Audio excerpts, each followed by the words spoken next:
అన్నయ్య తన బిడ్డతో నాన్న అని పిలిపించుకోకుండానే అన్నయ్య మనల్ని వదిలేసి శాశ్వతంగా వెళ్ళిపోయాడు నాన్న.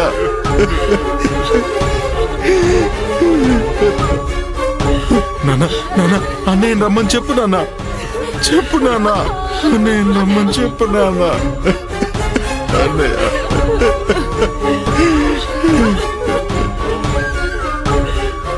నీ బిడ్డని చేతుల్లోకి తీసుకోకుండానే వెళ్ళిపోయావు కదన్నయ్య. అన్నయ్య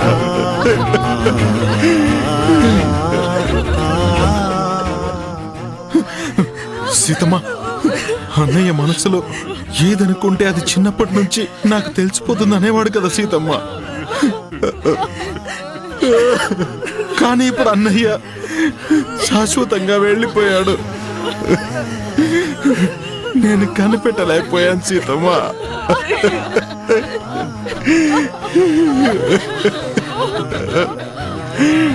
అన్నయ్య చూడన్నయ్య, పవిత్రం చూడన్నయ్య.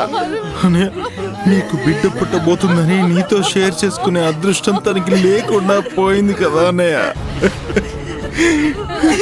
మోసం చేసి వెళ్ళిపోయావు కదా అన్నయ్య. నువ్వు రావు కదా, ఈ తమ్ముడి మాట వినవు కదా, మా మాట వినిపించుకోవు కదా.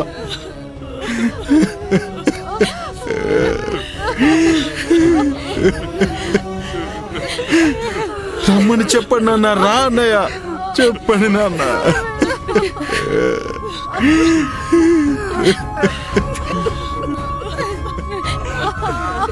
లక్ష్మమ్మ, మన ఊరి ఆచారం ప్రకారం చేయమంటావా?